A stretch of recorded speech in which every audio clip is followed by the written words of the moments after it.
Dites-moi, qu'est-ce que ça veut dire pour vous, cette blessure? L'enfer, l'enfer. C'est-à-dire que c'est une blessure qui n'arrive qu'aux autres, hein. On est militaire, on a un orgueil, on est invulnérable. Et puis un jour on se fait rattraper et puis on ne sait pas ce qui se passe, on ne comprend pas. C'est la chute, c'est le gouffre, c'est la dépression. On devient agressif, on se renferme sur soi-même. On est obligé d'aller consulter, pas obligé. Et à un moment donné, on n'a pas le choix.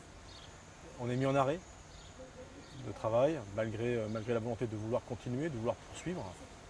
On a l'impression de faillir. Voilà. Et puis le regard des autres. Le regard des autres. Justement, quel regard apportent vos camarades et l'armée en général par rapport à votre traumatisme? Alors à ma grande surprise, un regard, je dirais, c'est peut-être pas le bon terme, mais positif.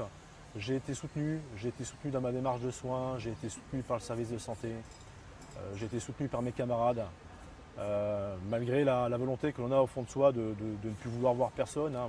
Moi je me suis retrouvé à un moment donné à plus vouloir sortir de la maison, je me cachais dans les rayons du magasin quand je croisais des camarades pour pas qu'on me pose la question qui fatidique, comment ça va? Comment ça va? Ça va pas. Et on n'a pas les mots pour l'expliquer. On ne sait pas pourquoi ça va. On a fait une mission qui était difficile, comme des camarades, et nous on plonge. D'autres ne plongent pas, et on ne sait pas pourquoi en fait. Pourquoi nous? Pourquoi ça nous est arrivé? Qu'est-ce qui est à l'origine du traumatisme? Est-ce que vous avez identifié? Alors moi, dans mon cas, c'est une succession de missions, c'est une succession de situations, de mise en situation, de tirs indirects, de tirs directs, de blessés, de morts, de devoir aussi commander des hommes en situation de guerre et en assumer la responsabilité s'il arrive quelque chose. En fait, c'est le cœur du métier, donc on se conditionne, on prend une pression, mais cette pression, on n'arrive plus à la libérer. Et on ramène, en fait, c'est un peu la balle perdue dans l'âme. On a été touché, mais on ne le sait pas. Et on revient avec cette blessure sans s'en rendre compte. Et la mission continue, malgré nous, encore après le retour. Et aujourd'hui, vous allez comment? Mieux, beaucoup mieux. Beaucoup mieux après les démarches de soins qui reviennent par cycle, le soutien des camarades, le soutien et l'amour de la famille. Moi j'ai la chance d'avoir eu un soutien indéfectible de la part de ma famille. Et puis la volonté d'avancer. Voilà, et il faut vivre avec.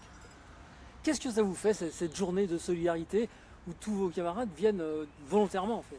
Beaucoup d'émotions parce que on parle souvent de cette fraternité, de cette cohésion au sein de l'armée de terre.